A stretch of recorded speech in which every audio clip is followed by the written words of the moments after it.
दोस्तों आज हम लोग इस वीडियो में लैपटॉप या डेस्कटॉप कंप्यूटर को फॉर्मेट करने से पहले जो ज़रूरी बातों को हमें ध्यान में रखना चाहिए उनके बारे में आज हम लोग डिस्कस करेंगे।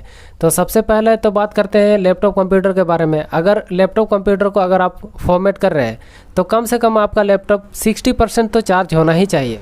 और अगर आप डेस्कटॉप कंप्यूटर को फॉर्मेट कर रहे हैं तो आप ऐसे समय में फॉर्मेट कीजिए जिस समय आपके यहाँ बिजली की कोई समस्या नहीं होती है या करंट की कोई समस्या नहीं होती है।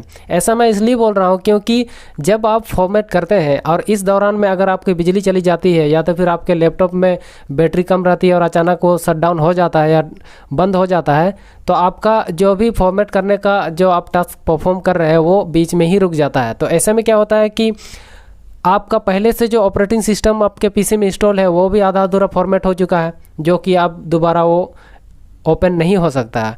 और उसके ऊपर से जो आप पेन ड्राइव से फॉर्मेट कर रहे थे वो भी करप्ट हो जाता है, बूटेबल जो बना के आप रखे हुए थे।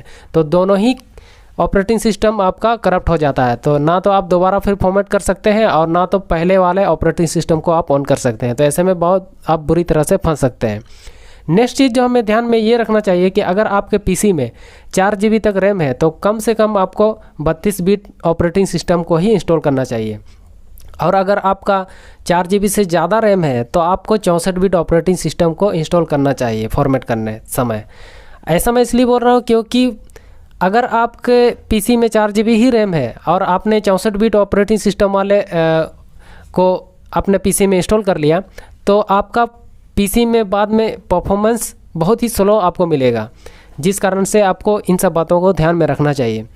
उसके बाद नेक्स्ट चीज़ जो हमें ये ध्यान रखना चाहिए कि जब भी हम लोग पीसी को फॉर्मेट कर रहे हैं तो हमें बैकअप ज़रूर से ले लेना चाहिए। अब बैकअप क्या होता है, डेस्कटॉप स्क्रीन में जो कुछ भी हमारा फोल्डर या फाइल जो कुछ भी हमारा रहता है वो एक्चुअली में सी ड्राइव में स्टोर रहता है। मतलब एक तरह से वो सी ड्राइव को ही घेरता है और वो सी ड्राइव का ही एक पार्ट रहता है डेस्कटॉप स्क्रीन में जो भी हमारा फाइल या फोल्डर रहता है। तो ऐसे केस में जब हम लोग अगर अपने जितने भी फाइल या फोल्डर हैं सी ड्राइव से हम लोग दूसरे ड्राइव में अगर मूव या कॉपी पेस्ट करके बैकअप नहीं कर लेते हैं तो ऑपरेटिंग सिस्टम जो हम लोग फॉर्मेट करते हैं वो हमारा सी ड्राइव में ही हम लोग का स्टोर होता है। तो ऐसे में सी ड्राइव का जितना भी पहले का डेटा है वो सारा उड़ जाता है और फिर से फ्रेश नया ऑपरेटिंग सिस्टम उसके ऊपर में रिप्लेस करता है।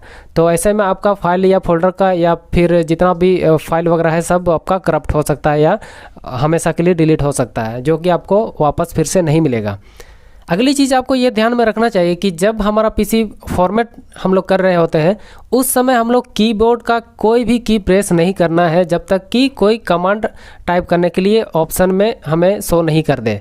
क्योंकि अगर हम लोग कुछ भी अनाप शनाप की को प्रेस करते हैं तो ऐसे में क्या होता है कि फॉर्मेटिंग के दौरान बहुत सारे हमारे कीबोर्ड के की एक्टिव रहते हैं। तो उस दौरान में हमें कीबोर्ड का बटन सबको कुछ भी अनाप शनाप प्रेस नहीं करना चाहिए, क्योंकि हमारा कीबोर्ड उस समय एक्टिव मोड में रहता है और जिस समय हम लोगों को कुछ की प्रेस करने का कमांड आता है तभी जा कर के हम लोग उसको प्रेस करना चाहिए। और बहुत ज़रूरी चीज़ आपको ये भी ध्यान में रखना है कि जब भी हम लोग पीसी को फॉर्मेट करते हैं तो उस दौरान में हम लोग जब पेन ड्राइव को इंसर्ट करके रखते हैं तो पीसी को फॉर्मेट होने के बाद ही उसको एग्जिट करना है। मतलब पीसी फॉर्मेट कंप्लीट होने के बाद ही हम लोगों को पेन ड्राइव को निकालना चाहिए और बीच में हम लोगों को पेन ड्राइव नहीं निकालना चाहिए। ऐसे में क्या होता है कि पेन ड्राइव का जो ऑपरेटिंग सिस्टम का हमने बूटेबल बनाया है अगर हम लोग बीच में निकाल देते हैं तो वो करप्ट हो जाता है। तो ऐसे केस में हमारा पेन ड्राइव का जो ऑपरेटिंग सिस्टम है वो करप्ट हो जाने से हम लोग उसको इंस्टॉल भी नहीं कर पाएंगे। आज की वीडियो में बस इतना ही, क्योंकि वीडियो काफ़ी लंबा हो सकता है। तो नेक्स्ट वीडियो में कुछ नई जानकारी के साथ मैं मिलता हूँ फिर से आपसे। तब तक के लिए अपना ख्याल रखिए।